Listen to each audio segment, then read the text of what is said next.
थकावट की वजह से जिस्म चूर चूर हो रहा था। कमरे में पहुंचते ही सीधा बिस्तर पर जा लेटा। बिस्तर पर लेटे मुझे चंद लम्हे ही हुए थे कि मेरे आने का सुनकर अबू भी कमरे में आ गए और हाल अहवाल पूछा। थकावट की वजह से हालत खराब थी तो मैंने भी उखड़े लहजे में जवाब दिया। अबू ज़ेरे लब दुआ देते और चुप होकर दिल ही दिल में कुछ कहते वापस चले गए। अबू के जाते ही कुछ देर बाद बेगम कमरे में आ गई। बेगम ने आते ही मुझसे तबीयत दरियाफ्त की और हाल अहवाल जाना।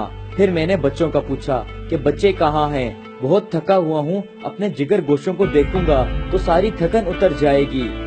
बेगम फौरन सहन में खेलते नन्हे मुन्ने बच्चों को ले आई जो आते ही मुझसे लिपट गए।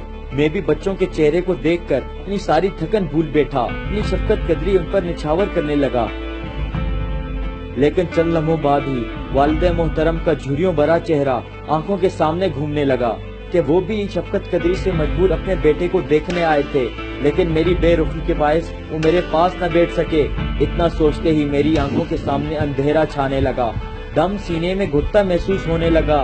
बच्चों को छोड़ा और दौड़ता हुआ वालिद मोहतरम के कमरे में जा पहुंचा जो अपनी चरपाई पर लेटे न जाने किन सोचों में गुम छत को देखे जा रहे थे।